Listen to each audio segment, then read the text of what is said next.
Sir ये है आपका रूम। सर अगर आपको खाने पीने की किसी भी चीज का ऑर्डर देना हो तो वो रहा फोन सर, नंबर 9 डायल कर दीजिएगा। Thank you. सर सुना, मैं बहुत थक गया हूँ, मुझे कोई डिस्टर्ब ना करे तो बाहर दरवाजे पे डू नॉट डिस्टर्ब का बोर्ड लगा देना। जी sir, definitely sir. Have a good day sir. Thank you. Sir हम लोग हमेशा ऐसा क्यों सोचते हैं कि खून हुआ है? एक्सीडेंट भी तो हो सकता है।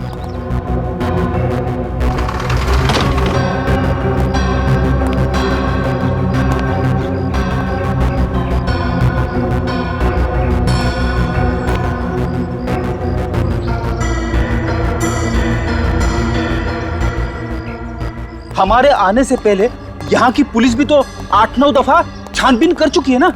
सब लोगों ने कूद के आत्महत्या की है, यही एक जगह मिली आत्महत्या करने के लिए।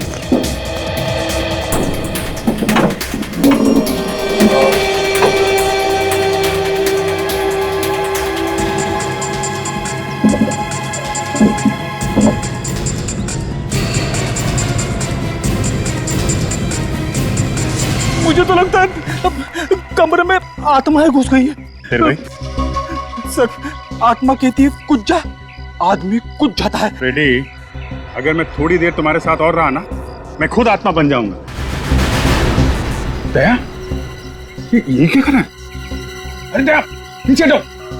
दया, दया, नीचे हटो, नीचे हटो। क्या कर रहे हो? होटल वालों को पता नहीं चलना चाहिए कि हम लोग कौन हैं। जल्दी चलो।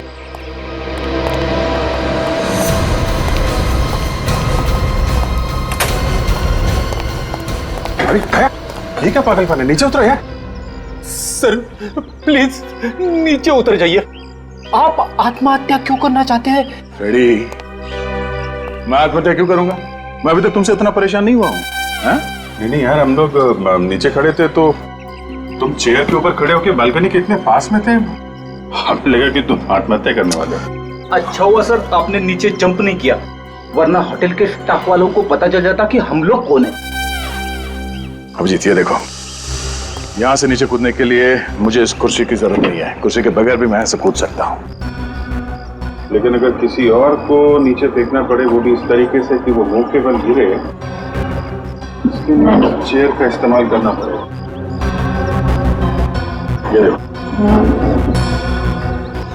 निशान देखो, एक कुर्सी से लगा हुआ निशान है। एक कुर्सी यहाँ पर बार बार रखने से ये निशान आया है। आत्माएं चढ़ रही है कुर्सी पे। आत्मा नहीं है फ्रेडी, खूनी है। खूनी खूनी ने लक्षिता को और बाकी लोगों को इस चेयर का इस्तेमाल करके नीचे फेंका है। खूनी ने।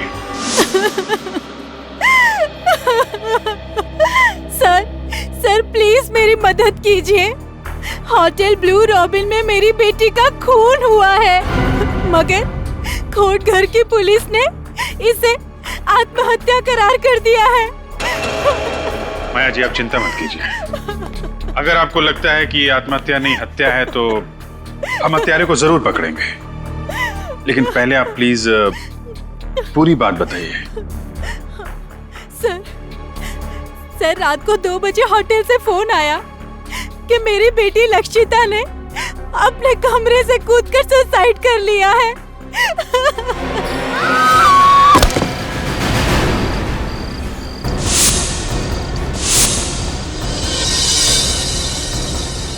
मेरी बेटी ने आत्महत्या नहीं की है, खून हुआ है उसका। देखिए मैम, पोस्टमार्टम की रिपोर्ट के हिसाब से आपकी बेटी का मर्डर नहीं हुआ है, उसने सुसाइड किया है। सुसाइड। जाइए आप यहाँ से। मेहरबानी करके हमारे होटल में तमाशा करना बंद कर दीजिए। वैसे भी बहुत बदनामी हो चुकी है हमारे होटल की। मैंने कहा ना लक्षिता सुसाइड नहीं कर सकती, ये नहीं हो सकता। क्यों नहीं हो सकता मिसेस माया?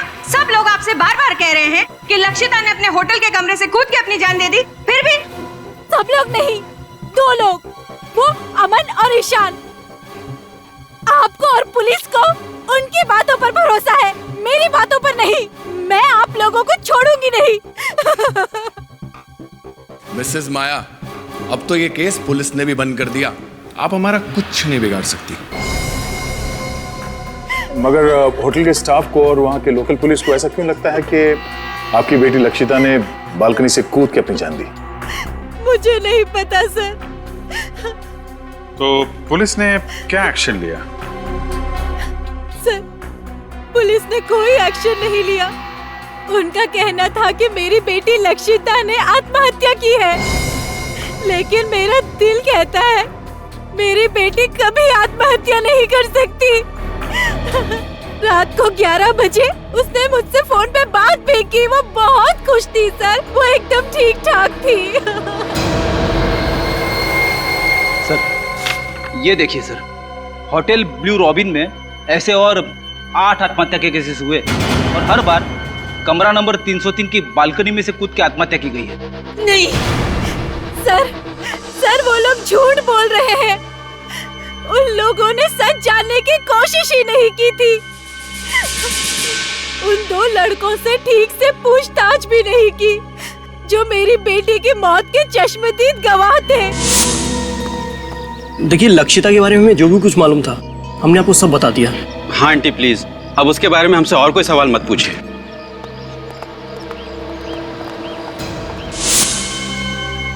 सर ये रिपोर्ट देख लीजिए। 4 लड़कियों की मौत हुई है और 4 आदमियों की। सबकी मौत रात 11 बजे से रात 1 बजे के बीच में हुई है और पुलिस को किसी पे शक नहीं।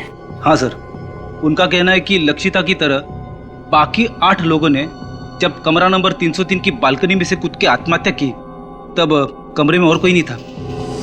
पूरा कोटघर उस होटल की बालकनी को भूतिया बालकनी कहता है। अगर उस होटल में ये सब हो क्या रहा है, ये तो पता लगाना पड़ेगा दया। 9 अलग अलग लोगों ने एक ही कमरे की बालकनी से कूद के आत्महत्या क्यों की? आखिर ऐसा है क्या उस बालकनी में? इस कमरे में बहुत बड़ा राज छिपा हुआ है। होटल के स्टाफ को और होटल के मालिक को सब पता होगा कि सब क्यों हो रहा है। जब नीचे रिसेप्शन में मैंने यही कमरा मांगा तो होटल का मालिक रेहांश और बाकी के स्टाफ मेंबर्स का चेहरा एकदम फीका पड़ गया था। हम लोग यहाँ करीब 1 हफ्ते रहेंगे।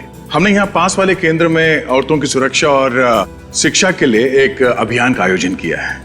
बहुत अच्छा काम कर रहे हैं आप लोग। हाँ वो तो है। आप मेरा नाम रेहांश है, मैं इस होटल का मालिक हूँ और ये मेरे मैनेजर हैं समर्थ। ये पर्सनली आपकी जरूरतों का ध्यान रखेंगे और आपको यहाँ कोई प्रॉब्लम नहीं होगी। सर, पीछे वाली विंग में आप लोगों के लिए रूम्स रेडी कर दिए गए।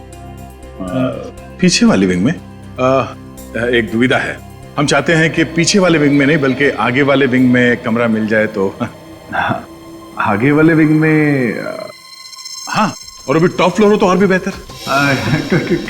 टॉप फ्लोर सर, वो एक्चुअली वो तो सकता है, लेकिन कोई दिक्कत है तो कोई बात नहीं परितोष, हम कहीं और होटल में चेक इन कर लेते हैं। नहीं नहीं सुदर्शन जी, दूसरे होटल में क्यों जाएंगे? ये है ना मालिक जी रेहांश जी, आप देखिए ना, इनके पसंद का कमरा दीजिए ना इनको। ठीक है, बस तो प्रॉब्लम क्या है? आप हमें कमरा दिखा दीजिए, जो पसंदीदा कमरा है वो हम चुन लेंगे। ठीक है सर।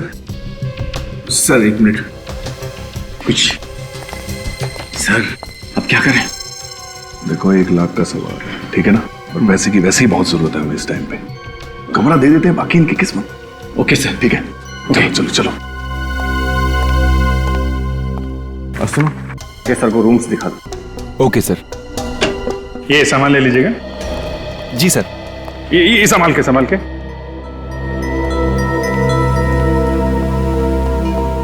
जिस कमरे से आत्महत्याएं हो रही हैं उसके बगल वाला भी कमरा चेक करना पड़ेगा।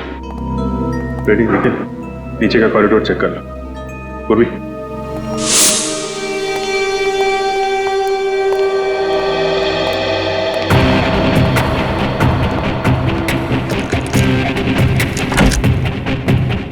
ध्यान से देखो, इस कमरे से बगल वाले कमरे में जाने का कोई खुफिया रास्ता है?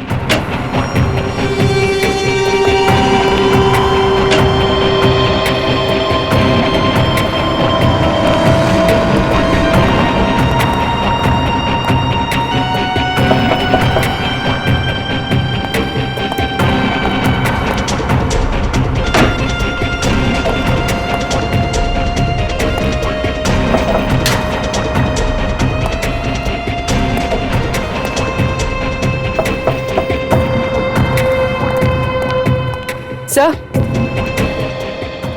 ऐसा कोई खुफिया रास्ता तो दिखाई नहीं दे रहा। कोई ना कोई रास्ता तो होगा पूर्वी, हमें नजर नहीं आ रहा है।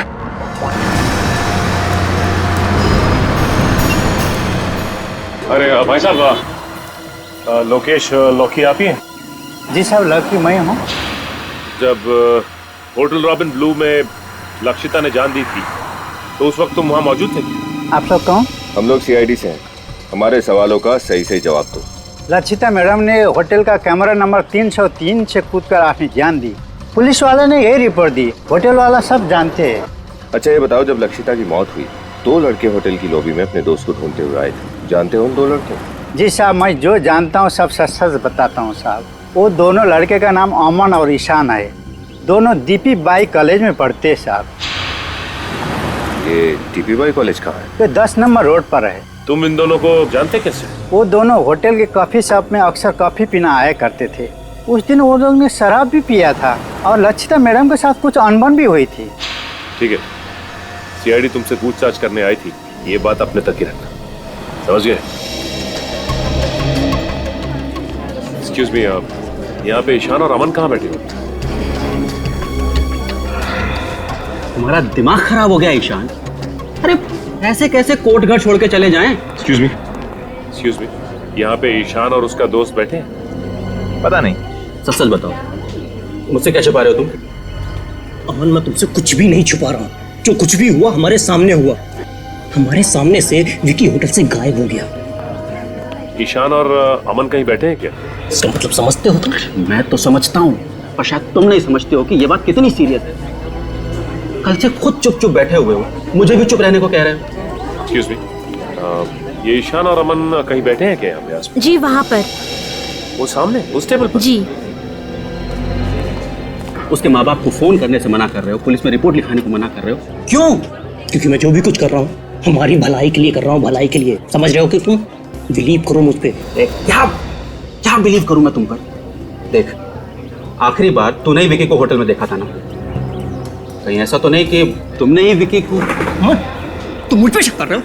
वैसे शक तो हमें तुम दोनों पे ही है। आप लोग कौन है? हम लोग सीआईडी से, और ये जानना चाहते हैं कि विकी के गायब होने की बात तुमने पुलिस से छुपाई क्यों? सर मुझे कुछ नहीं पता सर। मैं और अमन उस वक्त विकी का इंतजार करते रहे और जब वो नहीं आया तो हम लोग घर चले गए। ईशान सर विकी के पीछे पीछे होटल के कमरे तक गया था। वैसे किसे क्या डायलॉग बोलना है तुम लोग ने रिहर्स नहीं किया? ये कुछ और बोल रहा है, तुम कुछ और बोल रहे हो। सच सच बताओ कि हुआ क्या था, वरना सबके सामने से तुम्हें घसीटते हुए ले जाएंगे। देखो, हमें अच्छी तरह से पता है कि लक्षिता के साथ छेड़छाड़ की है तुम लोगों ने, लेकिन अगर तुम दोनों निर्दोष हो तो सच्चाई छुपाने की कोशिश मत करो, वरना तुम दोनों के दोनों कॉलेज से रेस्टिकेट कर दिए जाओगे। मैं नहीं सर, ये कल रात से कुछ छुपा रहा है सर, मुझे भी नहीं बता रहा है। इसी ने आखिरी बार विकी को देखा था सर। हाँ सर, मैं विकी के पीछे गया था। जब मैं, अमन और विकी उस रात होटल ब्लू रॉबिन पहुंचे तो हम तीनों ने बहुत पी रखी थी सर। लक्षिता वहां पर भीगी हुई हालत में आई और लक्षिता होटल में चेक इन करने के लिए रिसेप्शन काउंटर में गई और हेलो, मेरा नाम लक्षिता है। इस होटल में मैंने एक रूम बुक कराया था। प्लीज आप मुझे मेरा रूम नंबर बताएंगी? एक मिनट मैम, मैं चेक कर लेती हूँ।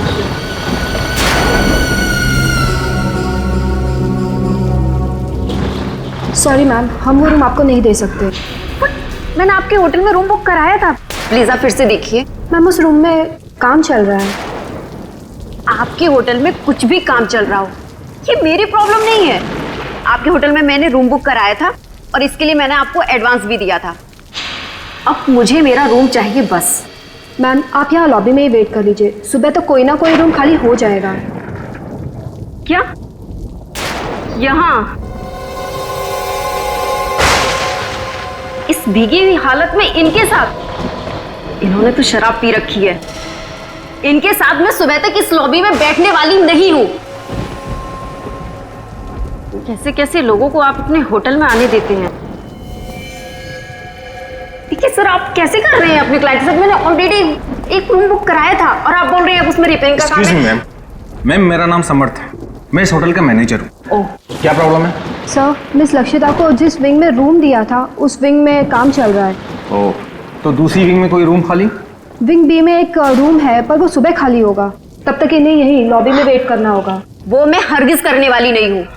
अगर आप लोगों को प्रॉब्लम थी तो आपको मेरी बुकिंग एक्सेप्ट ही नहीं करनी चाहिए थी। Relax ma'am. मैम उफ़ो, शहर में मैं किसी को नहीं जानती हूँ। सर वो ए विंग में 3rd फ्लोर पे वो रूम था ना, क्या नंबर था उसका? तो ठीक है ना, आप वो रूम मुझे दे दीजिए प्लीज सर। प्लीज सर, थोड़ा सा जल्दी कर दीजिए, मैं ऑलरेडी पूरी भीगी हुई हूँ।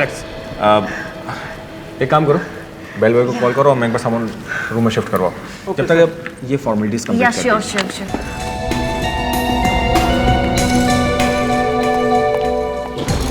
303 सामान लेके जाओ। Thank you. और यहाँ विकी मानने को तैयार ही नहीं हो रहा था। उसे बहुत गुस्सा आया था लक्षिता पर। तुम बैठो, मैं देखता हूँ। ये रखिए, कहीं को उसे बखेड़ा खड़ा ना कर दे। एक मिनट।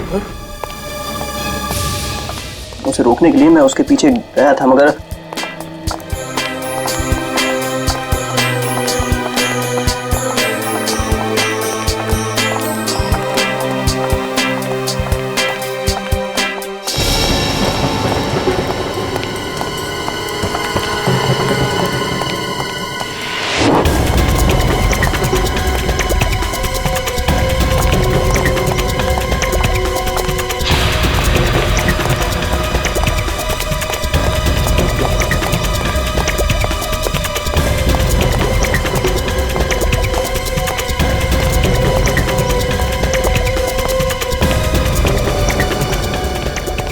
जब मैंने विकी को रूम नंबर 303 की तरफ जाते हुए देखा तो मैं घबरा गया सर, क्योंकि वो रूम तो लक्षिता को दिया गया था। नशे में विकी का गुस्सा काबू में नहीं रहता। मुझे डर था कि कहीं वो लक्षिता को कुछ कर ना दे।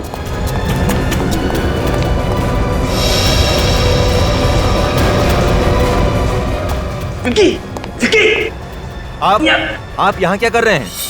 आप तो हमारे होटल के गेस्ट नहीं हैं। आप प्लीज लॉबी में चले जाइए, प्लीज चलिए। होटल के स्टाफ को विकी के बारे में कुछ भी नहीं पता है। बस मन में प्रार्थना करने लगा कि विकी लक्षिता पर हाथ ना उठाए, और चुपचाप वापस लॉबी में आ गया। चलो, बहुत देर हो गया। कहाँ रह गया यार ये? 3 घंटे बीत गए सर। फिर भी जब विकी वापस नहीं आया तो अमन और मैं होटल से चले गए। और क्या करते सर, बारिश भी रुक गई थी।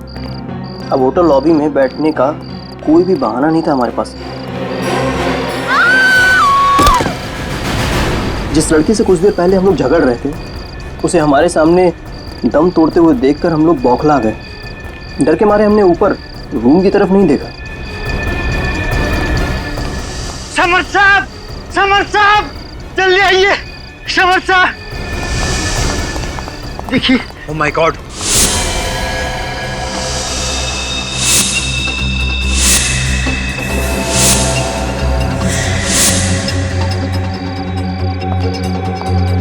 ओह नो, फिर से एक और मौत।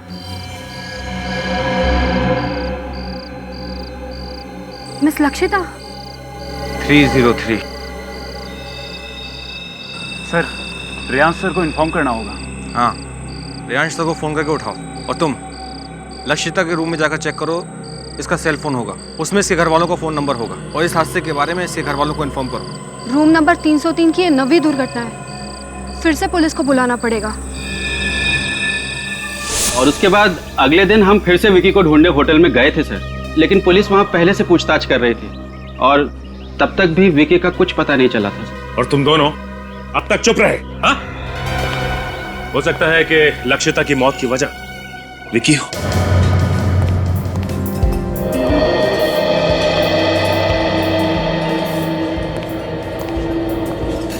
हो ना हो ये विकी इसी होटल में। अगर ऐसा है तो होटल के स्टाफ ने कहीं ना कहीं कभी ना कभी तो विकी को देखा ही होगा ना। अगर ये विकी मिल गया तो सारी कहानी का पता चल जाएगा। ये भी तो हो सकता है दया, लक्षिता के साथ जो कुछ हुआ हो विकी ने देख लिया। हो सकता है, और यहाँ के स्टाफ ने उसे पकड़ के ठिकाने लगा दिया होगा। चुप, सुन, हमें विकी को ढूंढना है और हम पर किसी को शक नहीं होना चाहिए, समझे सर?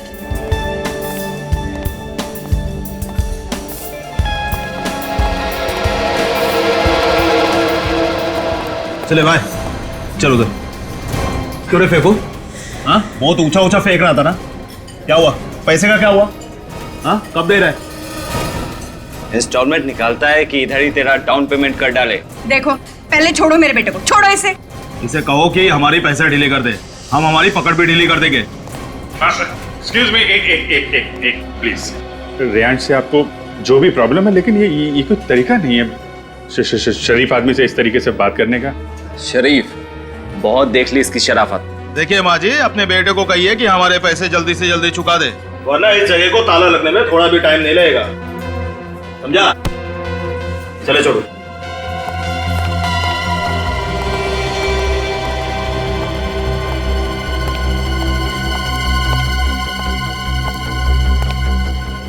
चलो मेरे साथ। ये लगता है आत्महत्या की आड़ में हत्याएं हो रही हैं यहाँ पे। कहीं इन हत्याओं का संबंध इस बात से तो नहीं कि ये होटल कर्ज में डूबा हुआ है?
विकी उस दिन से इसी होटल में, लेकिन होटल वालों को पता ही नहीं। लेकिन ऐसा तो नहीं कि विकी का भी मर्डर हो गया?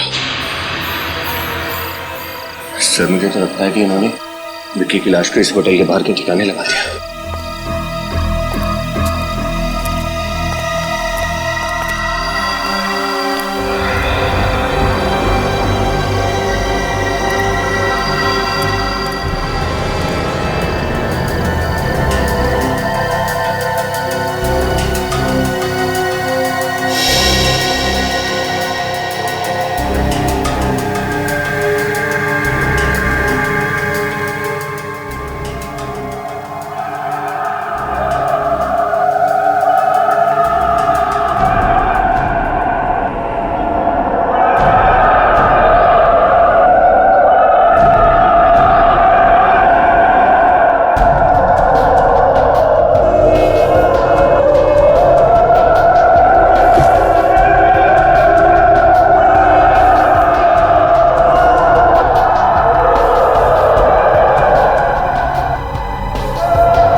ये क्या कर रहा है?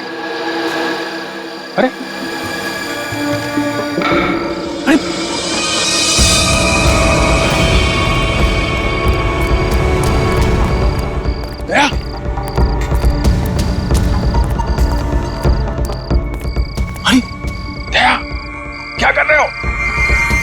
क्या है सर? अरे क्या कर रहा है ये? दया, क्या कर रहे हो?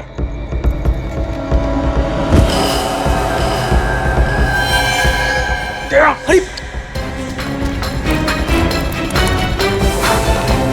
निखिल, क्या हुआ सर? दया के कमरे के मास्टर की दो जल्दी।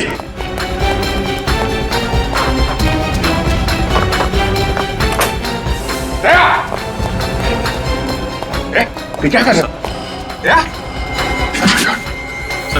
जल्दी, दया, इसको लेटाओ इधर जल्दी।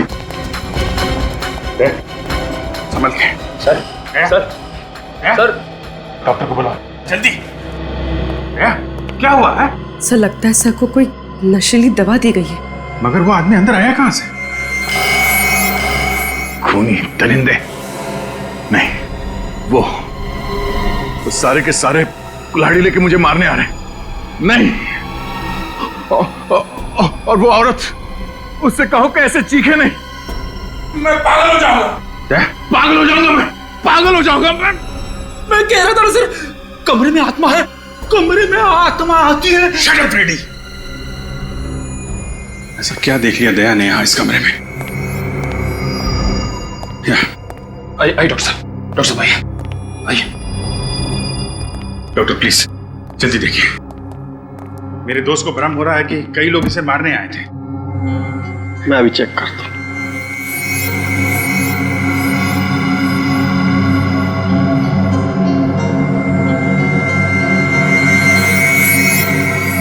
लगता है इन्हें कोई नशीली दवा दी गई है, लेकिन आप लोग चिंता मत कीजिए, मैं एक इंजेक्शन दे देता हूँ, थोड़ी देर में बिल्कुल नॉर्मल हो जाए।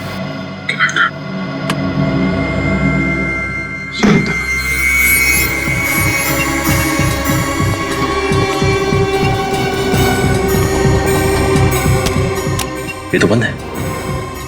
मेरी एक बात समझ में नहीं आ रही है कि जिस होटल के आधे से ज्यादा कमरे बंद हैं, यहाँ तक कि पेंट्री शॉप और स्टोर रूम भी बंद है, उसमें इस लॉन्ड्री रूम का बंद होना कुछ अजीब सा लग रहा है। मैं काम करता हूँ। एक्सक्यूज मी सर, क्या मैं आपकी मदद कर सकता हूँ? अरे वो आधे घंटे से हम लोग रूम सर्विस को कह रहे हैं कि रूम नंबर 321 में कोई बेडशीट चेंज करने आ जाए। सर ये तो लगभग 3 दिनों से जाम पड़ा है। मैं दूसरे विंग से बेडशीट भिजवाता हूँ। प्लीज थोड़ा जल्दी कीजिए। Okay okay sir. सर 3 दिन पहले तो लक्षिता की मौत हुई थी। एक काम करते हैं, अंदर चलते हैं, सब पता चल जाएगा। अब कैसा लग रहा है दया तुम्हें? क्या हुआ? तुम सब लोग यहाँ कैसे? दया तुम नीचे कूदने वाले थे। I mean, कोई तुम्हें खिड़की से नीचे फेंकने की कोशिश कर रहा था। हम लोगों ने नीचे से देखा और चिल्लाए तो शायद वो आदमी भाग गया, लेकिन हुआ क्या था यहाँ इस कमरे में? अभिजीत, मैं इस कमरे में 10:40 में आया और अंदर आके मैंने पहले ये दरवाजा अंदर से बंद किया, फिर उसके बाद मैंने ये लाइट स्विच ऑफ कर दिए और यहाँ बेड पे लेटा हुआ था कि अचानक मेरा सर घूमने लगा। ऐसे लगा जैसे इस तरफ से बहुत सारे लोग कुल्हाड़ी लेके मुझे मारने आ रहे हैं। और उसके बाद शायद मैं बेहोश हो गया। अगर अभिजीत, अगर मैं बेहोश था तो खुद अपने आप उस चेयर पे नहीं चढ़ सकता था। इसका मतलब है कोई और यहाँ इस कमरे में आया था। हाँ दया, मगर निखिल बाहर पहरे पे था तो आदमी अंदर आया कैसे? और हमारे आने से पहले वो भागा कहां से? दरवाजा तो अंदर से बंद था।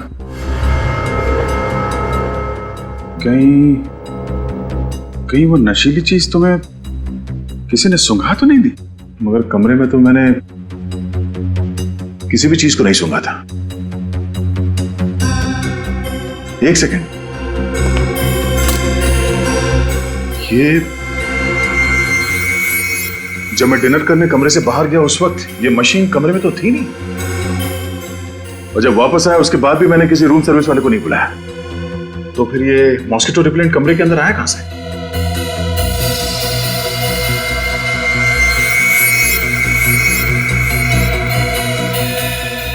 तो इसमें है वो नशीली दवाई, तभी जिन जिन लोगों को इस कमरे से फेंक के खून किया गया था उनकी पोस्टमार्टम रिपोर्ट में ड्रग्स का नामो निशान नहीं था। उन सबको ये नशीली दवाई सुंघाई गई थी, जिसकी वजह से वो बेहोश हुए थे और उनका खून कर दिया गया। फिर से चेक करते हैं कमरा।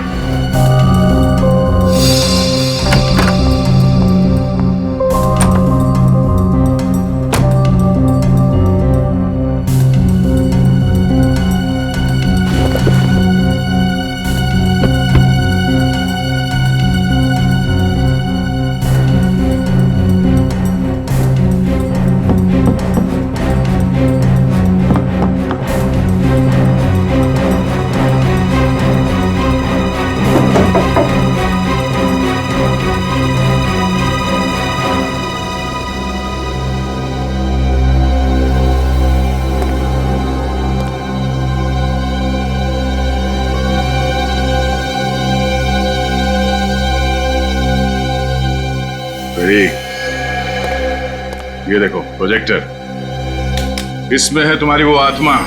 प्रोजेक्टर में आत्मा? हाँ, इसमें वो इमेजेस लोडेड है जो मुझे दीवार पे दिखी थी, और 3D इमेज होने की वजह से मुझे लगा कि वो इमेजेस जिंदा है जो मेरी तरफ मुझे मारने के लिए आ रही है। सर, ये प्रोजेक्टर रिमोट कंट्रोल के जरिए इस कमरे के बाहर से भी ऑपरेट हो सकता है।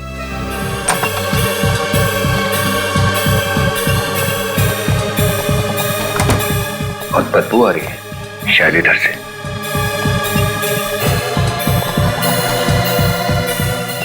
माय गॉड, क्या?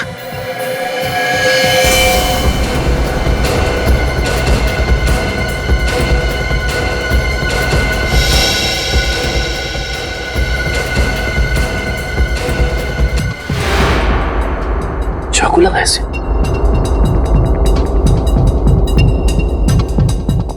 एक काम करो, अभिजीत सर को फोन करो।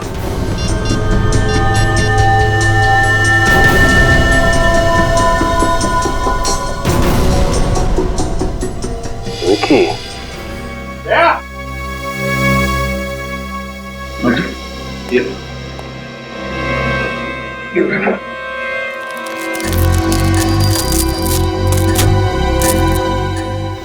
ये देखा, ये है वो खुफिया रास्ता है जहां से वो खूनी इस कमरे में आता जाता था।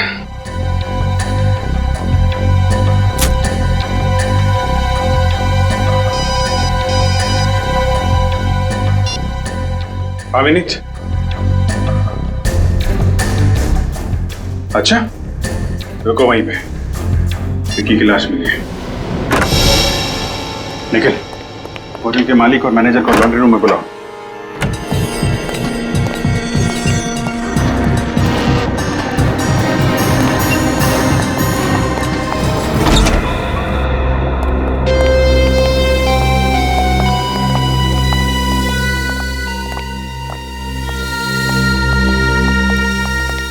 ओह माय गॉड! अरे कोई पुलिस को बुलाओ यार। रिलैक्स मिस्टर रेयांश, सीआईडी की पूरी टीम है यहाँ पे। सीआईडी? लेकिन आप लोग तो... देखिए, हम लोग ना तो एनजीओ से हैं, ना ही मेरा नाम परितोष है। हम सब लोग सीआईडी से हैं। मगर आप सबने हमसे अपनी पहचान क्यों छुपाई? रूम नंबर 303 में लक्षिता और बाकी के 9 लोगों की मौत हुई है। उसी की तहकीकात करने के लिए हमें अपनी पहचान छुपानी पड़ी, और वो खून कैसे हो रहे हैं इसका पता लगा लिया हमने। सर, गले पे उंगलियों के निशान है सर, ग्रीस लगा हुआ है। सर, इस ग्रीस की वजह से खूनी के फिंगरप्रिंट्स, ये देखिए, इसके गले पे साफ दिखाई दे रहा है। मतलब जब इस विकी का खून हुआ तब खूनी के हाथ में ग्रीस लगा हुआ था। हो सकता है यहाँ आने से पहले उसकी कार खराब हो गई हो और उसने खुद ही कार रिपेयर करने की कोशिश की हो। क्या उस रात आप में से किसी की या किसी होटल गेस्ट की गाड़ी खराब हुई थी? देखिए, चुप रहने से कोई फायदा नहीं है। खूनी की उंगलियों के निशान विक्की के गर्दन पे छप चुके हैं। आप सबके फिंगरप्रिंट से मैच करके देख सकते हैं हम लोग, समझे आप? सर, कल तो मेरी गाड़ी खराब हुई थी, लेकिन वो मैंने नहीं, केतन ने रिपेयर की थी। सर, केतन ही तो इस रूम का इंचार्ज है और पिछले 2-3 दिनों से इस रूम के लॉक के रिपेयर की बात को टाल रहा था। बुलाओ इस केतन। बुलाओ केतन। तो वो तो होटल में नहीं है। अच्छा, तो फरार होने की तैयारी में होगा ये। लेकिन सर कोटगढ़ में तो ना ही कोई एयरपोर्ट है और ना ही कोई रेलवे स्टेशन। बस स्टैंड तो है। हाँ सर, बस स्टैंड तो है, लेकिन उससे इस टाइम कोई बस नहीं मिलेगी, क्योंकि कोटगढ़ से सबसे पहली बस सुबह 9:30 बजे ही निकलती है। सुबह 9:30 बजे? और सुबह होने में ज्यादा देर है नहीं।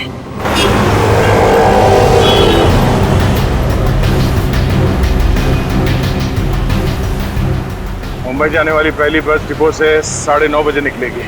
उसे किसी भी हाल में डिपो में दबोचना बहुत जरूरी है। सर, अगर हम रात को ही डिपो पे पहरा देते तो शायद ठीक रहता। नहीं विनीत, वार तब करना चाहिए जब लोहा गर्म हो। अगर केतन को पता चल जाता कि हम बस डिपो पे उसका इंतजार कर रहे हैं तो वहां से भागने का कोई और रास्ता निकाल लेता।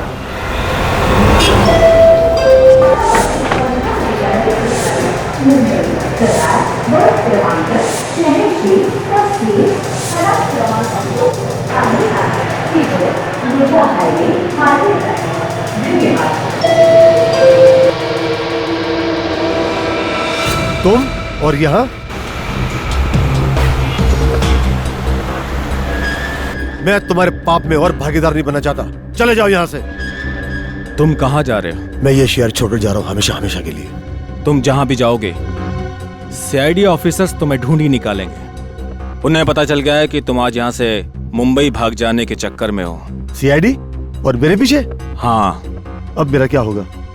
देखो, तुमने मेरी बहुत मदद की है। मैं तुम्हारा कर्ज उतारना चाहता हूँ। मुझे कर्ज उतारने का एक मौका दो। मैं तुम्हारी भलाई के लिए कह रहा हूँ, ज्यादा सोचने की जरूरत नहीं। मेरे साथ चलो। कम ऑन, चलो मेरे साथ।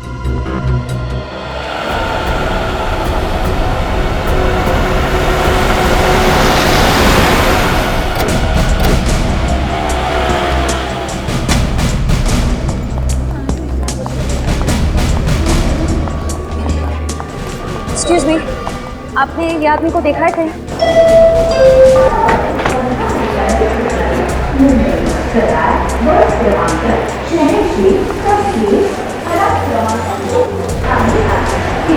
इसे देखा है आपने कहीं? इसको देखा है आपने कहीं?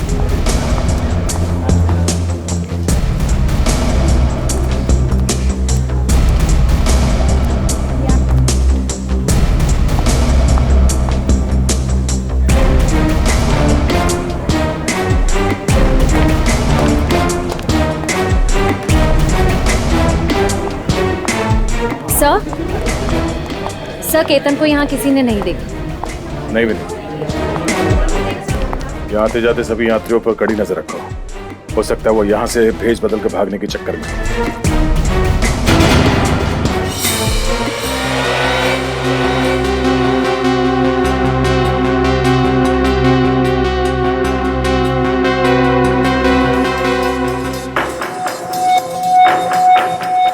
तो मुझे कहाँ ले जा रहे हो? आखिर यहाँ से बचकर भागने का प्लान क्या तुम्हारा? मौत। मौत? किसकी मौत? तुम्हारी मौत। आखिर ऐसे कब तक भागते रहोगे? मैं तुम्हारी इस दौड़ को ही खत्म कर देता हूँ। हर क्राइम में तुम मेरे साथ रहे हो। तुम मेरे सच्चे साथी हो। तुमसे बिछड़ने का मुझे बहुत दुख होगा। मतलब ये है।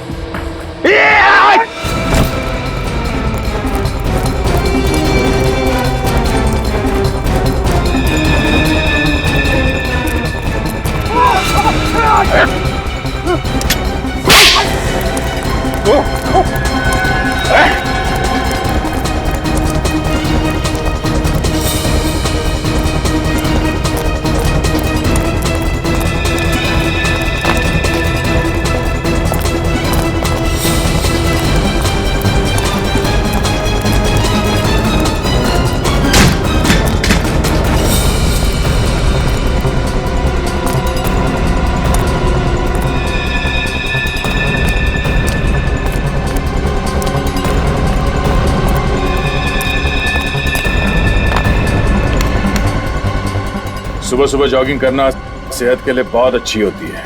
कोई शिकायत नहीं मिस्टर समर्थ। मगर अब अगर कोई और होशियारी की तुमने तो जिंदगी भर अपने पैरों पर चल नहीं पाएगा। तू समझा? सारा समर्थ हो रहा है सर। सब इसी की अंधेरे में सब कुछ हो रहा है। तो फिर तुमने समर्थ का साथ क्यों दिया? सारस की वजह से।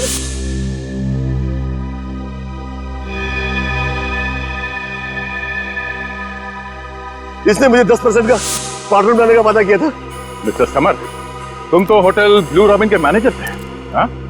होटल की सारी जिम्मेदारी तुम्हारी थी, तो फिर तुमने ये सब क्यों किया? सच तो यह है कि होटल ब्लू रॉबिन मेरा है, मैं उस होटल का असली मालिक हूँ। क्या? हाँ, रेयांश के पिताजी ने मेरे पिताजी के साथ बेईमानी करके वो होटल अपने नाम पर करवा लिया था, और मैं जानता था कि वो होटल कभी भी मुझे नहीं मिलेगा, लेकिन मैं अपना बदला तो ले सकता था। इसीलिए मैनेजर बनकर तुम उसी होटल में नौकरी कर रहे थे? हाँ, होटल का मालिक एक मामूली सा नौकर बन गया था। ये सब करके तुम चाहते क्या थे? मैं चाहता था कि वो होटल बंद हो जाए। जैसे वो होटल मुझसे छीना गया है, वैसे ही रेयांश और उसके परिवार से भी छीना जाए। अब वही होगा। 10 मौत हुई है वहां, 10। अब रेयांश और उसका परिवार वैसे भी कर्जे में डूबा हुआ है, और वो कर्जा चुकाने के लिए अब उस होटल का कब्जा बहुत जल्दी उन्हें छोड़ना पड़ेगा।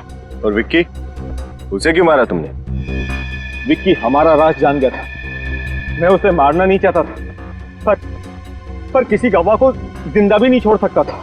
मुझे तुम पर तरस भी आ रहा है और गुस्सा भी। रेयांश के पिताजी ने तुम्हारा हक छीन लिया, गलत किया, मगर तुम्हें भी कोई हक नहीं है कि अपना बदला लेने के लिए 11 बेकसूर लोगों की हत्या कर दो। बस अपने आखिरी दिन गिनने शुरू कर दो, तुम्हें तो फांसी होके ही रहेगी।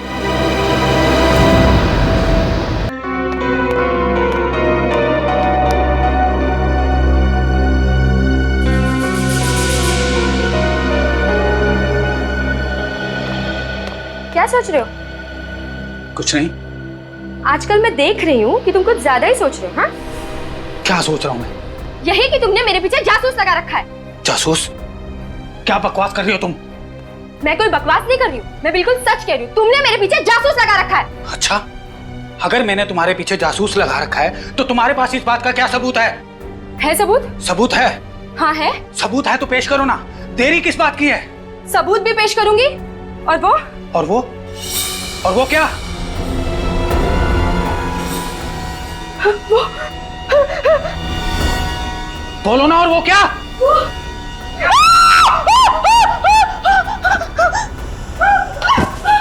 गीता, गीता क्या हुआ तुम्हें? गीता होश में आओ। कौन आया होगा? तरुण, क्या हुआ? अरे अरे क्या हुआ भाभी जी को? ये चीख क्यों नहीं थी? पता नहीं क्या हुआ। गीता, क्या हुआ तुम्हें? भाभी जी। तरुण, जल्दी से पानी लेकर आओ। जी भाभी। गीता, गीता होश में आओ। गीता, गीता होश में आओ। हाँ, तुम ठीक तो? आत्मा। आत्मा? कहाँ?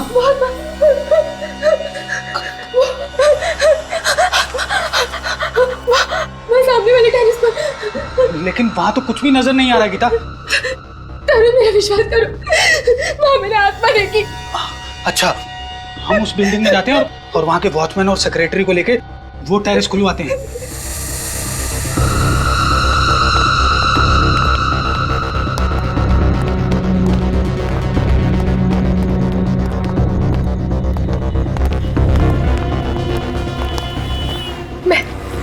मैंने यही चलते हुए देखा था उसे। लेकिन यहाँ पे तो कुछ भी नजर नहीं आ रहा।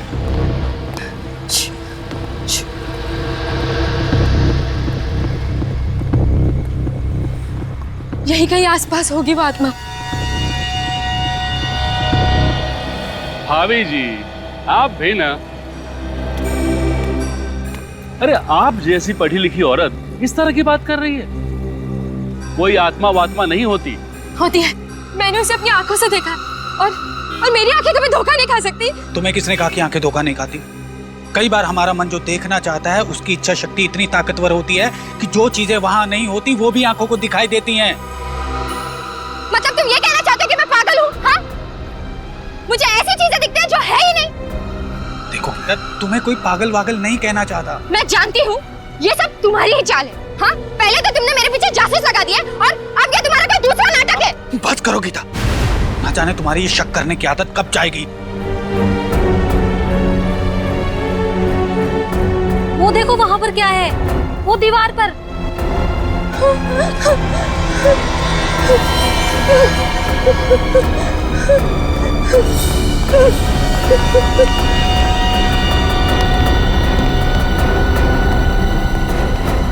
तो खून है।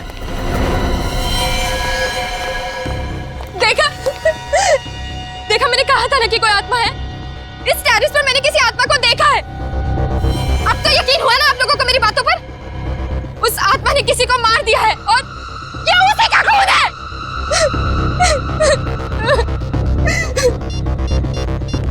हमें सीआईडी को फोन करना चाहिए। हेलो सीआईडी, ये देखिए सर, ये देखिए ये।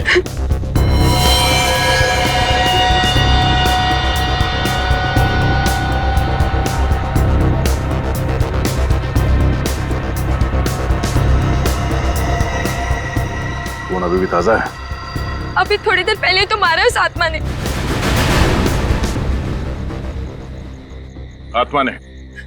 आत्मा के पास कोई चाकू वगैरह था क्या, जो उसने मारने वाले का खून निकाल दिया? हाँ? मारा किसे इस आत्मा ने? यहाँ तो कोई लाश नजर नहीं आ रही। मगर खून तो है ना। खून है, मगर इतना खून नहीं है जिससे लगे कि किसी को मारा गया है। आप मेरी बातों पर यकीन क्यों नहीं कर रहे सर? सर शायद ये खून किसी बच्चे का हो, इस छत पे खेलने आया हो और उसे चोट लग गई हो। लेकिन साहब, इतनी रात को कौन सा बच्चा आएगा छत पे? यहाँ रात को कोई नहीं आता। वो आत्मा ही थी सर। उसने सफेद रंग के कपड़े पहने थे। मैंने उसे अपनी आंखों से देखा है। आत्मा के बारे में तो कुछ कह नहीं सकते, और यहाँ कोई आया जरूर था। सच सच बताओ, तुम सो तो नहीं रहे थे? साहब 15 मिनट के लिए मेरी आंख लग गई थी। अब तुम घर में जाके सोना, कल ही मैं तुम्हारा हिसाब करता हूँ। नहीं नहीं साहब, ऐसा मत करना। मैं रोज जाकर डबल ड्यूटी करता हूँ। अरे जाकर भी तुमने क्या कर लिया? फिर भी तो ये सब कुछ हुआ ना। सर, हमें गीता जी की बातों पे गौर कर लेना चाहिए सर। आत्माओं का कोई भरोसा नहीं है। रेडी? ये आत्मा कुछ नहीं है, कुछ और ही चक्कर लगता है। एक काम करते हैं, इस सोसाइटी के सारे फ्लैट चेक करते हैं।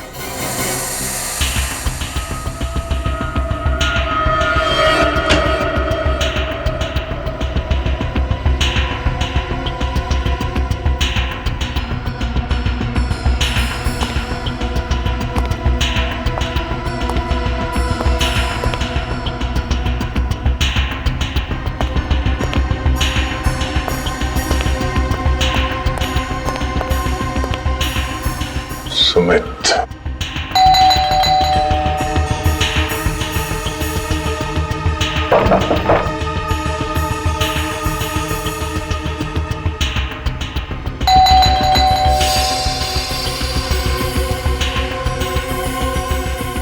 Light of.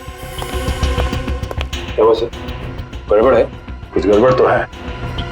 थोड़ी देर पहले ये लाइट चल रही थी, ये अचानक ऑफ हो गई। अंदर चल के देखते हैं।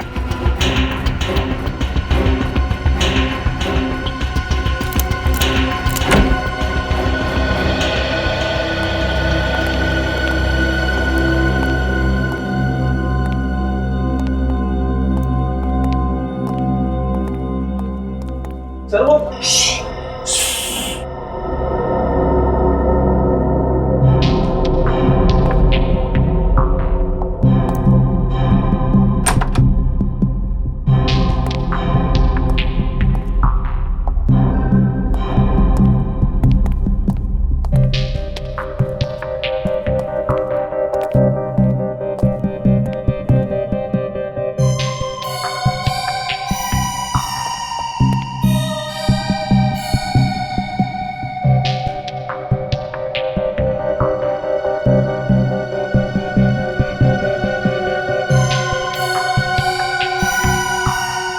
सुमित, बहुत हो गया ये छुपा छुपी का खेल।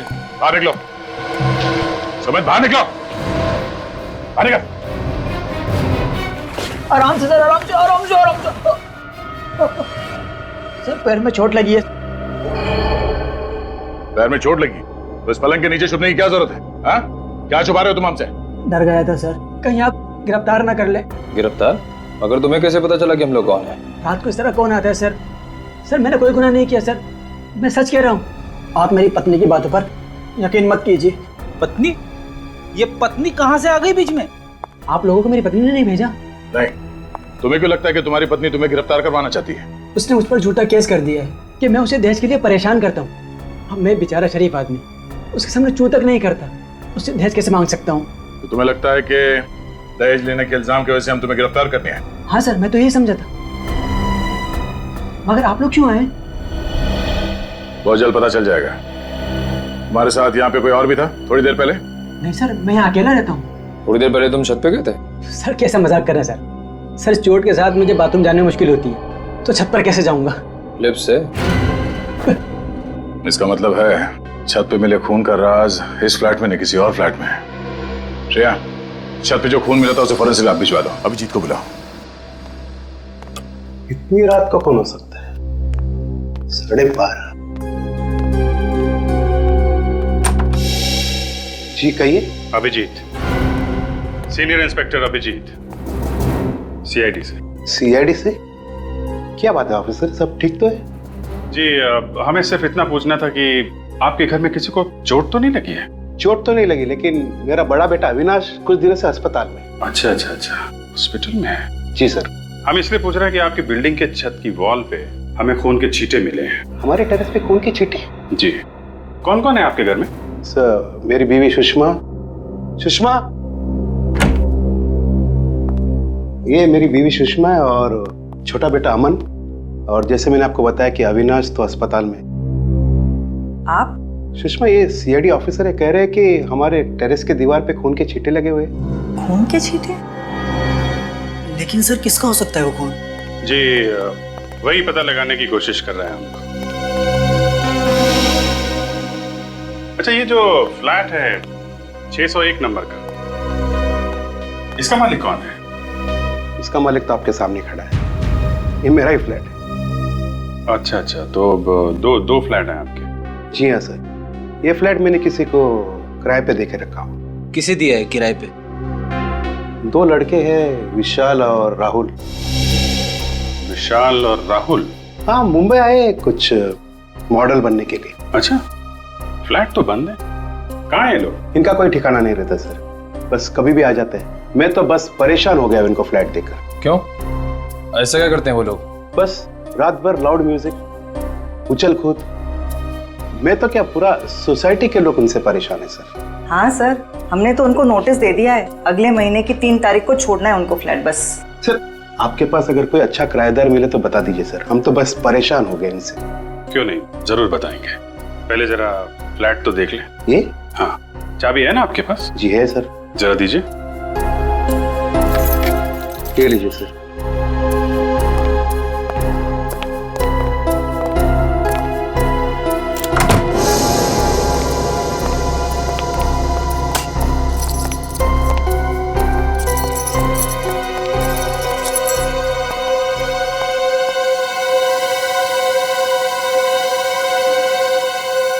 ये?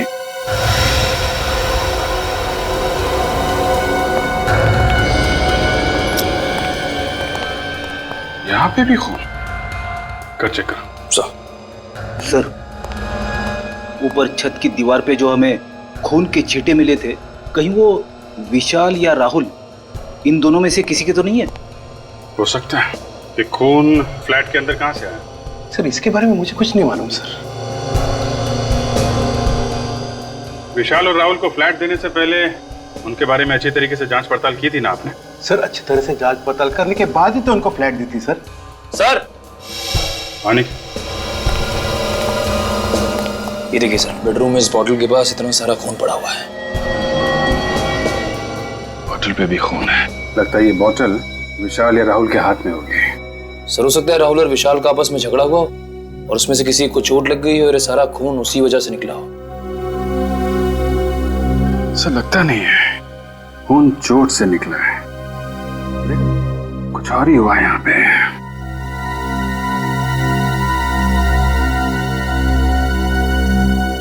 आपके पास विशाल और राहुल का फोन नंबर है? जी सर। फोन लगाइए उनको, यहाँ बुलाइए, और सुनिए उनको बताइएगा मत कि सीआईडी वाले यहाँ पे हैं। राहुल विशाल, समझ गए? ठीक है सर।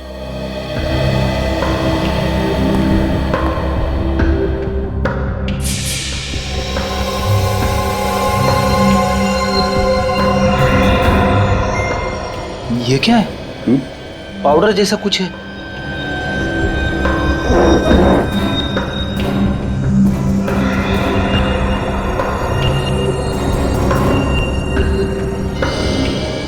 सर, ये तो ड्रग्स है। ड्रग्स? ड्रग्स कहां से आई?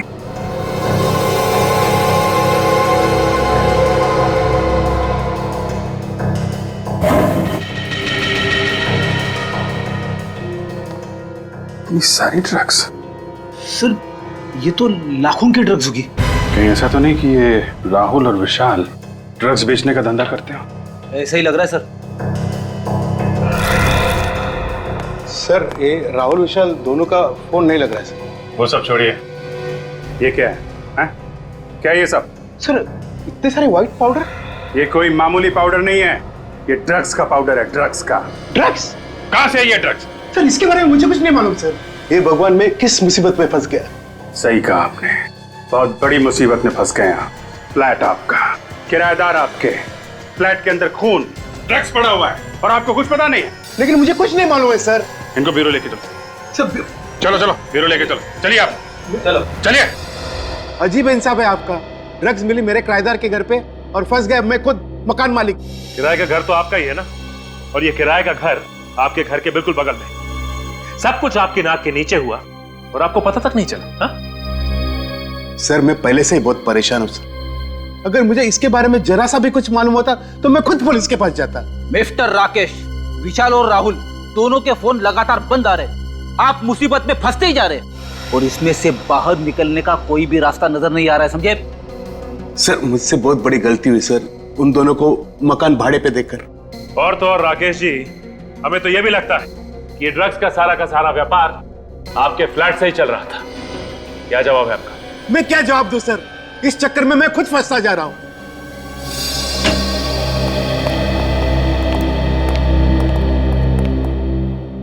जी डॉक्टर साहब। आइए भाई, आज तो आप वाकई बहुत ही अच्छे वक्त पर आए। क्या बात है सालू के साहब, इतनी गर्म जोशी से आप हमारा स्वागत कर रहे हैं? हाँ, मैं गर्म जोशी से आपका स्वागत कर रहा हूं, और वो इसलिए कि फ्रेडी साहब, आज आप कम से कम अकल वाली बात करना। देखिए सालू के साहब, मैं हमेशा अकल की बात करता हूं। देखो, टेरेस पे मिला हुआ खून और राकेश के दूसरे फ्लैट में मिला हुआ खून, ये दोनों खून राहुल या विशाल, इनमें से किसी एक का है ना? कर दिया ना सत्यानाश? मुंह खोलते ही कर दिया ना सत्यानाश? क्यों? अरे हुआ ये फ्रेडी कि वो खून एक का नहीं है। एक का नहीं है? नहीं, वो खून दो लोगों का है। दो लोगों का खून? हाँ। मतलब विशाल और राहुल दोनों का खून मिला है? हाँ, टेरेस पर भी और फ्लैट पर भी दोनों खून में दो लोगों का खून शामिल है। मतलब सर, ये विशाल और राहुल दोनों जख्मी थे? जख्मी नहीं थे, ये खून जख्म का खून नहीं है। जख्म का खून नहीं है ना? नहीं, कुछ और ही है ना? बिल्कुल। क्या? अभिजीत, इन लोगों को खून की खांसी हुई और ये खून उस खून की खांसी की वजह से। खून की खांसी? हाँ सचिन, टेरेस और फ्लैट में से जो खून मिला है, उन दोनों में से हमें थूक के सैंपल्स मिले। एक और बात, इस खून के सैंपल में हमें एक खतरनाक किस्म की ड्रग भी मिली है।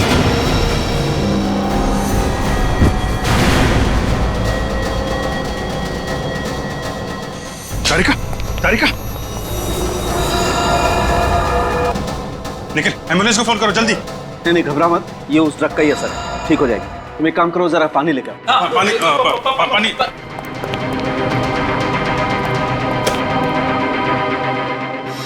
तारिका, तारिका, तारिका, यू ओके? सर, आ जाओ। एक, you okay? Yes sir. I am sorry sir, मुझे लगा छोटा सा टेस्ट है, बिना मास्क के ही हो जाएगा। कमाल है, अपना ध्यान रखना चाहिए तारिका जी, आपको इतनी लापरवाही नहीं करनी चाहिए। अगर आपको कुछ हो जाता तो मैं तो। अभी मैं ठीक हूँ अभिजीत, थैंक्स। ध्यान रखिए आप। सर, वैसे इस ड्रग का नाम क्या है जिसकी वजह से इतना सब कुछ हो रहा है? बैक्सट्रॉल 100 बहुत ही खतरनाक ड्रग है। एक बार ये ड्रग शरीर के अंदर गई, खून में शामिल हुई, तो 15 मिनट से ज्यादा जिंदा रहना नामुमकिन है। बस सिर्फ 15 मिनट? इसका मतलब ये राहुल और विशाल, इनकी तो मौत हो चुकी होगी। बिल्कुल, दोनों मर चुके होंगे। मगर ये ड्रग इनके शरीर में गया कहां से? किसी ने जबरदस्ती दिया या खुद? एक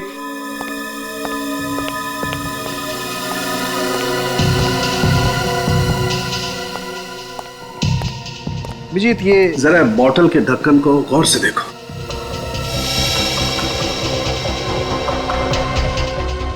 इस ढक्कन पे तो चेन है। ऐसा लग रहा है इंजेक्शन से किया गया ये चेन। एग्जैक्टली, ये इंजेक्शन से ही किया हुआ चेन है। अभिजीत, किसी ने इंजेक्शन के जरिए इस पानी की बोतल में वो ड्रग इंजेक्ट की, बिना सील तोड़े हुए। और जब उन दोनों ने इसकी सील तोड़ के पानी पिया, ड्रग्स उनके शरीर में गई, खून में शामिल हुई और 15 मिनट के अंदर इनकी मौत हो गई। लेकिन लाशें कहाँ हैं इनकी? फ्लैट के अंदर तो हम लोगों ने अच्छी तरीके से चेक कर लिया है, तो बचता है टेरेस। क्या राहुल और विशाल दोनों का खून हो गया? जी हाँ। इन दोनों की लाश मिली आप लोगों को? नहीं, अभी तक नहीं, वही ढूंढने आया। लेकिन सर, एक बार तो आप यहाँ पे आके तलाशी लेकर जा चुके हैं ना, तो दोबारा यहाँ आने का क्या मतलब? सेक्रेटरी साहब, कहीं आप ही का हाथ तो नहीं है इस राहुल और विशाल के खून में? अरे नहीं सर, मैं भला क्यों किसी का खून करने लगा? आपको जो करना है वो कीजिए, मैं यहाँ खामोश खड़ा रहूंगा।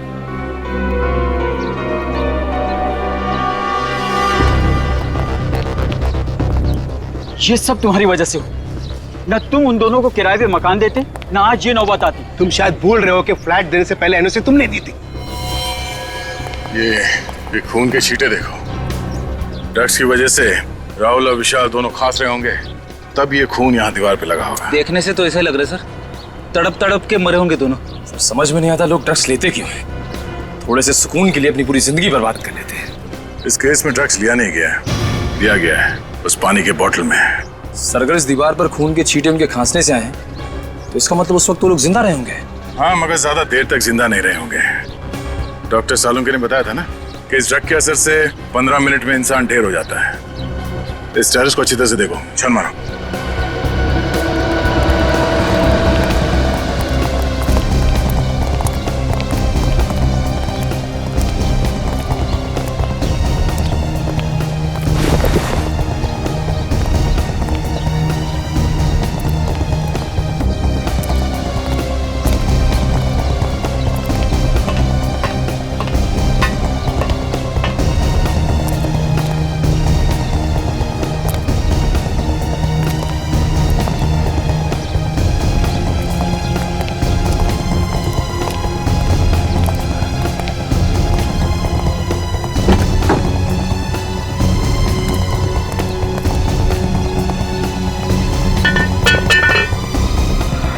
सफेद कपड़ा?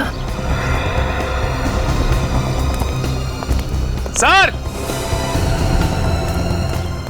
हाँ निखिल? सर, इस टंकी के अंदर सफेद कपड़ा मिला है। सर, शायद वही कपड़ा है जिसे गीता जी ने उस आत्मा को पहने हुए देखा था।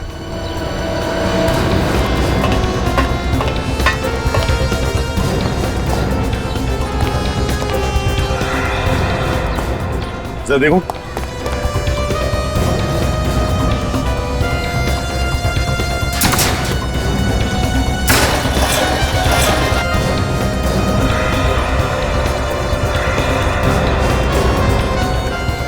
ये क्या है?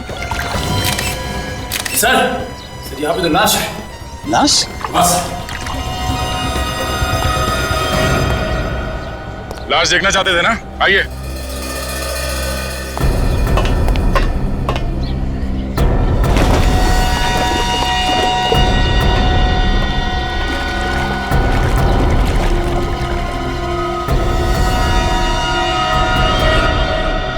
क्या कहना है? ये तो राहुल है। यार, दूसरी लाश तो नहीं है। सर जल्दी आइए। निखिल,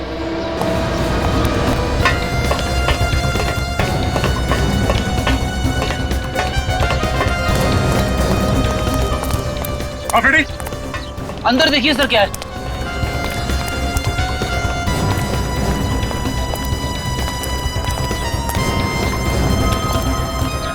ये देखिए सर, ये खुफिया जगह जैसी लग रही है। अंदर चल के देखते हैं।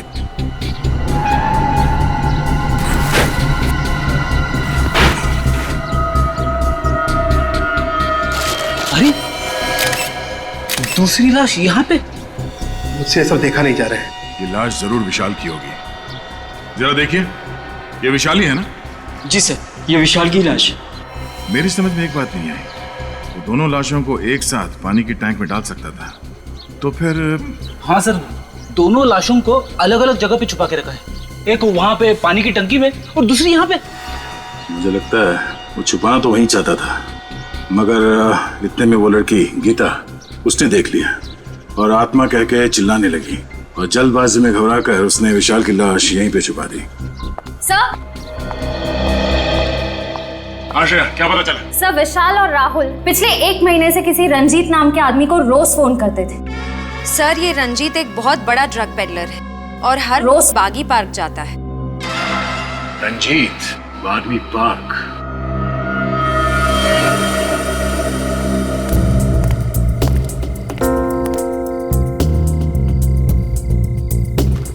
सर, पार्क में तो कोई ड्रग्स बेचने वाला नजर नहीं आ रहा है। लगे रहो फ्रेडी, वो आएगा, जरूर आएगा। चना ले लो, चना गर्मा गर्म चना ले लो भाई साहब, चना चना भाई साहब, चना ले लो गर्मा गर्म। अरे फर्स्ट क्लास है साहब, ले लो। सर ले लेंगे बाद में। चना ले लो, चना चना गर्मा गर्म चना ले लो, चना चना चना ले लो भाई साहब, चना ले लो गर्मा गर्म चना चना गर्मा गर्म चना। जी भाई साहब। वैसे आपकी घड़ी में टाइम क्या हुआ है? मेरी घड़ी खराब हो गई। 8:15। अच्छा ये बताओ कि यहाँ पे माल कौन बेचता है? अरे साहब माफ करो, चना ले लो, चना चना गर्मा गर्म। अरे भैया मुंह में दांत नहीं है, चने खिला रहे हो भाई। चना ले लो, चना चना गर्मा गर्म चना चना ले लो भाई साहब, चना चना गर्मा गर्म चना ले लो, चना चना गर्मा गर्म चना ले लो भाई साहब, चना चना गर्मा गर्म चना ले लो भाई साहब, चना चना। श्रेया ने एमएमएस भेजा है, इस रंजीत की कुंडली मिल गई है, फोटो भी आ गई इधर। अब तो हम बड़ी आसानी से रंजीत को पकड़ सकते। इडली खाओगे फ्रेडी? इडली? हाँ हाँ। ड्यूटी के वक्त खाने की बात मत करना। खाना सामने हो तो खा ही लेते हैं। अरे भाई सुनो। हाँ साहब। आओ भाई सचिन, इडली खाते हैं।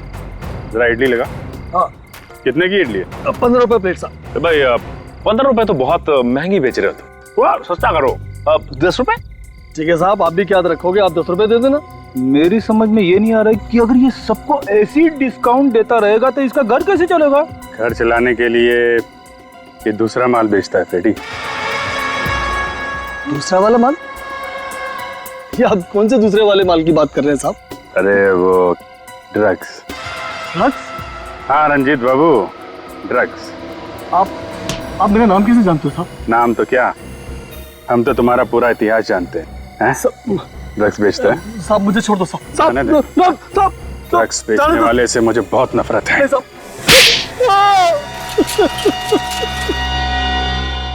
मैंने राहुल विशाल को नहीं मारा साहब, वो तो मुझे ठीक तरह से जानते भी नहीं थे। जानते नहीं थे तो उन लोगों ने तुम्हें इतने सारे फोन क्यों किए? क्योंकि वो दोनों भी मेरी तरह ड्रग्स बेचते थे साहब। उन दोनों को मैं ही धंधे में लेकर आया था, लेकिन धीरे धीरे वो मुझसे आगे निकल गए और मुझसे सारे ग्राहक छीन लिए। और इसी बात का बदला लेने के लिए तुमने उन दोनों को ऊपर पहुंचा दिया?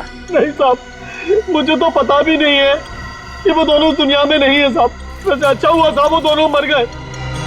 बहुत जल्दी मार्केट में वो नया ड्रग्स लेके आने वाले थे साहब। नई ड्रग्स? कौन सी? मुझे नाम नहीं मालूम साहब, तो कोई ब्राजील का ड्रग था साहब। वो दोनों मुझसे कह रहे थे कि जल्दी किसी पे आजमाने वाले हैं वो ड्रग। अगर उसका असर सही निकला तो उन दोनों को माला माल होने से कोई नहीं रोक सकता। कहीं ये ड्रग पेस्टरल शॉप तो नहीं?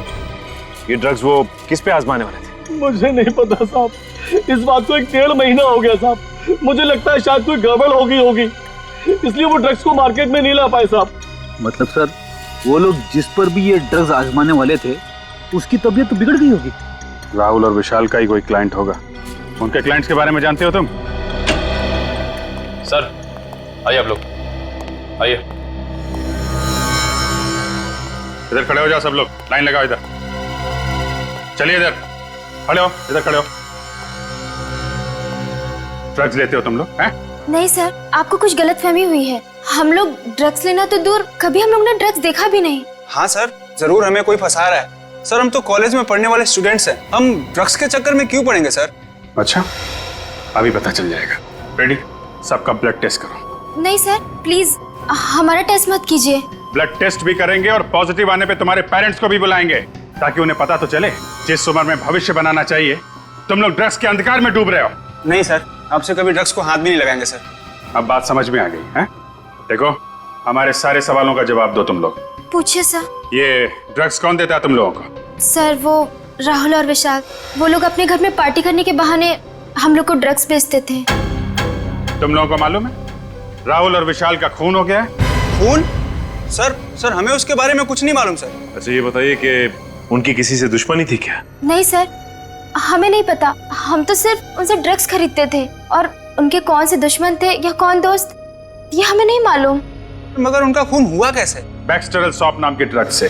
बैक्सटेरल सॉप? हाँ, उन दोनों ने कभी ये ड्रग्स बेची थी तुम लोगों को? नहीं सर, हम तो इस ड्रग का नाम पहली बार सुन रहे हैं, हमने कभी नहीं लिया। सर अगर ये ड्रग्स आसानी से नहीं मिलते और अब तक मार्केट में आए भी नहीं, तो हो सकता है कि किसी सप्लायर ने ये ड्रग विशाल और राहुल को दिया। जैसे रंजीत को बुला। अभी तुम लोग जा सकते हो, लेकिन याद रखना ड्रग्स को हाथ भी नहीं लगाना है, वरना। सॉरी सर, हम लोग कभी ड्रग्स नहीं लेंगे और ना ही किसी आसपास के लोगों को लेने देंगे। ठीक है, आइए।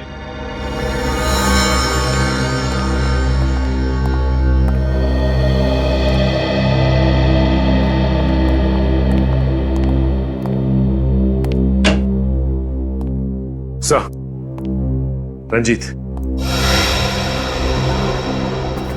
रंजीत, बैक्सटेरल सॉप ये ड्रग कौन सप्लाई करता है? मोंटी। मोंटी? हाँ साहब, मोंटी पेशे से बिजनेसमैन है, लेकिन उनके सफेद धंधे के पीछे ड्रग्स का काला धंधा छुपा हुआ है साहब। मोंटी, चलो जरा इस मोंटी से मिल लेते हैं।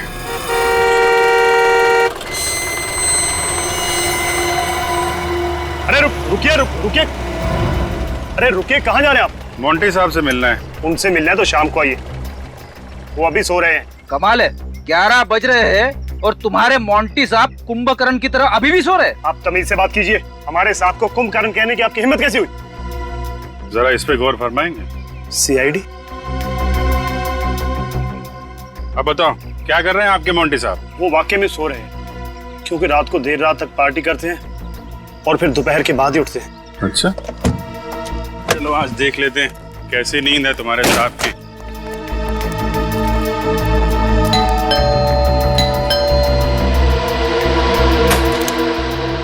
कहाँ है तुम्हारे मोंटी साहब? मोंटी साहब तो ऊपर वाले कमरे में सो रहे हैं। ऊपर? हाँ सर। चलो दिखाओ।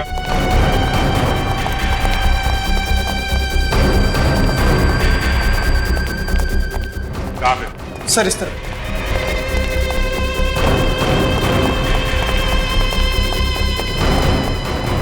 ये सर। मोंटी साहब दरवाजा खोलिए। मोंटी साहब, पीछे आओ जरा, पीछे आओ।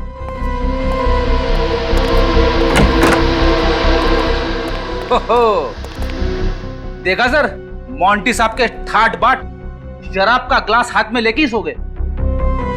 जगाओ इसे पूछताछ करनी है। मोंटी, ओए मोंटी, ए मोंटी, उठ।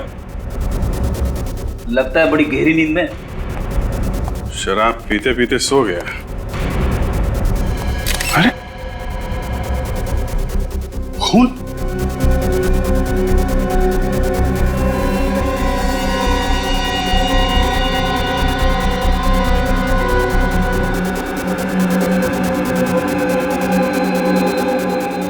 ये तो मर गया।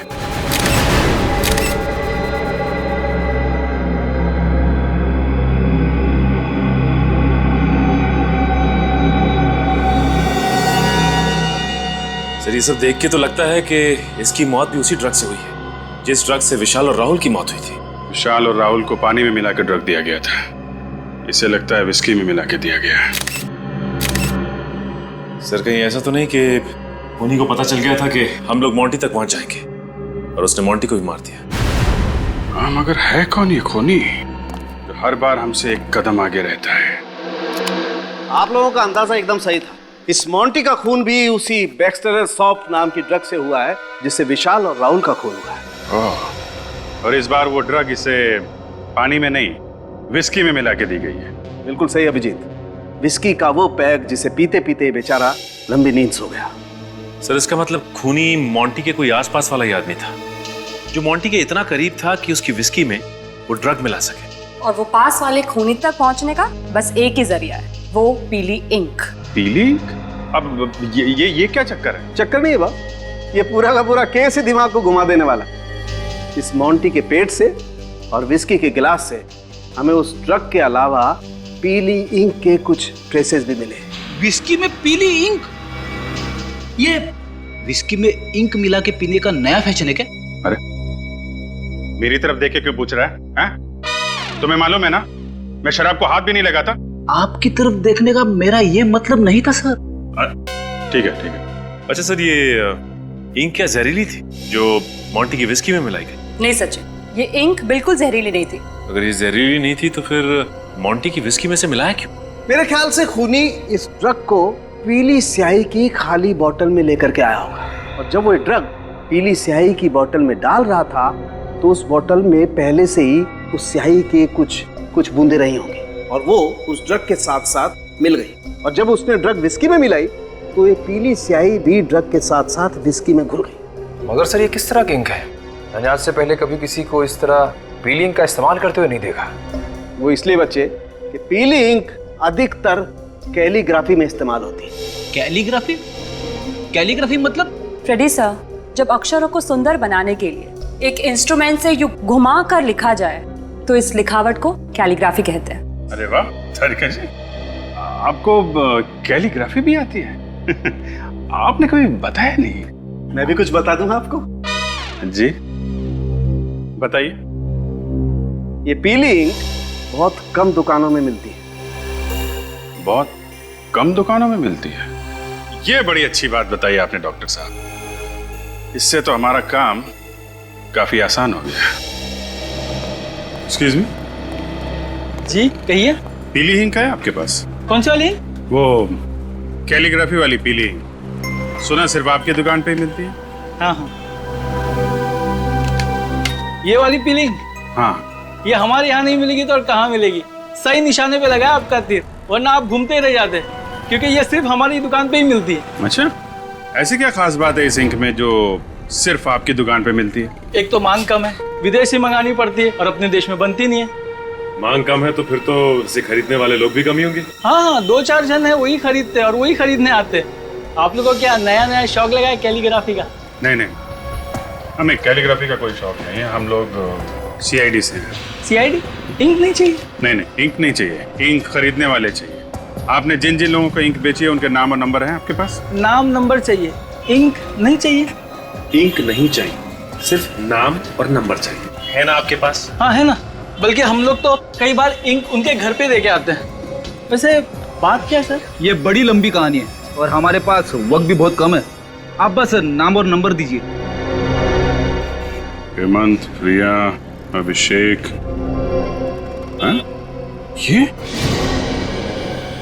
ये तो हमारी आंखों के सामने ही था और हम इसे देख नहीं पाए। इस वक्त कौन आ गया?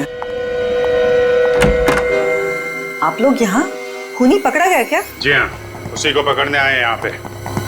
खूनी को पकड़ने आए? वो भी हमारे घर में? क्योंकि खूनी आपके घर में ही है। आप लोग फिर से आ गए? क्या बात है? देखो ना राकेश, ये लोग कह रहे हैं कि खूनी हमारे घर में है। आप कैसी बातें करते हो? जरा सोच समझ के बात कीजिए। हम सोच समझ के ही बात कर रहे हैं। खूनी आपका बेटा अमन है। नहीं, ऐसा नहीं हो सकता। आपको जरूर कोई गलतफहमी हुई है। मेरा बेटा अमन खूनी? जी हाँ, आपका बेटा अमन। अमन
कहाँ, आगे रास्ता बंद है।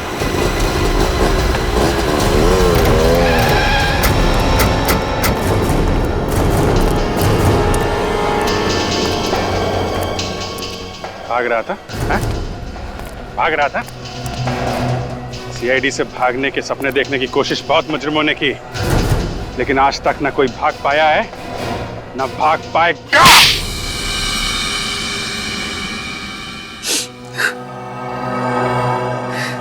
सर, मैंने जो कुछ भी किया अपने भाई अविनाश, उसकी हालत का बदला लेने के लिए किया। ऐसा क्या किया था उन लोगों ने तुम्हारे भाई के साथ? सर, उन दोनों की वजह से आज मेरा भाई हॉस्पिटल में कोमा में पड़ा हुआ है। तुम्हारा भाई कोमा में? हाँ सर, एक दिन मैंने उन दोनों को बात करते हुए सुन लिया था। वो दोनों कह रहे थे कि बेचारा अविनाश बेवजह ही बलि का बकरा बना। उन दोनों ने वो पेक्सटल सॉल्व नाम की जो ड्रग थी वो सबसे पहले मेरे भाई पे आजमाई। और इस बात का बदला लेने के लिए तुमने उसी ड्रग पेस्टेरल सॉप की मदद से खून पे खून करना शुरू कर दिया। पहले विशाल का, फिर राहुल का और फिर मोंटी का। हाँ सर, सबसे पहले मैंने डुप्लीकेट चाबी बनवाई और उसी की मदद से वो ड्रग चुराई। और जैसे ही मौका मिला मैंने राहुल और विशाल की बोतल में मिला दी। और जैसे उनकी तबीयत खराब हुई मैं उन्हें हवा खिलाने के बहाने छत के ऊपर ले गया। और मोंटी? सर, मोंटी अपनी दरिया दिली के लिए बहुत मशहूर था।